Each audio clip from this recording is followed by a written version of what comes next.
named after Isaac Asimov, who's the person who came up with the 3 laws of robotics back in 1950.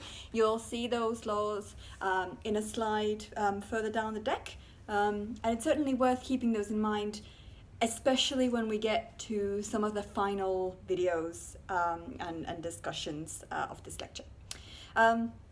What I thought was really interesting about this thing, this Asimov made by Honda, is that they said that in the 90s they shrunk it to a smaller size. So they do some research with potential customers, studies like that, and they found that robots of a particular size are getting scary and frightening. Fair enough, I've no quarrel with that. What I sort of thought was interesting in the video that they describe as the new and improved Asimov as being the size of a sitting adult. Now, I don't have like a factual argument with that. I agree that he is in fact the size roughly of a sitting adult, but I don't think that's why they picked that size.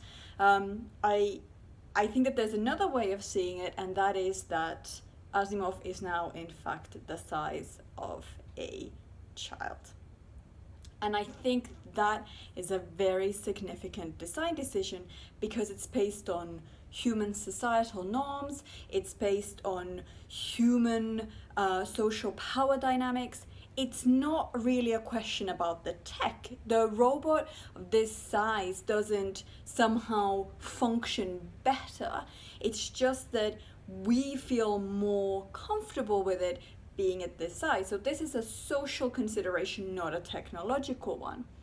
And I think that we can sort of, at the risk of generalizing a little bit, most adults are unafraid of children. Most adults exist above children in a power hierarchy. And so it makes sense that a robot reminiscent of a child would be perceived as much less threatening and easier to control than one that was the size of an adult, or perish the thought, even bigger.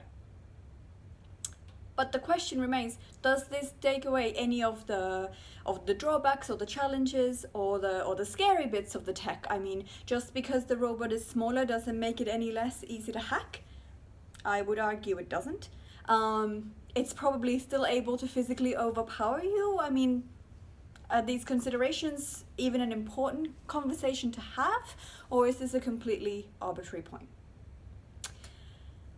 What I do think, though, is that this is one of those examples where it's actually not a mistrust in the technology per se that presents the problem.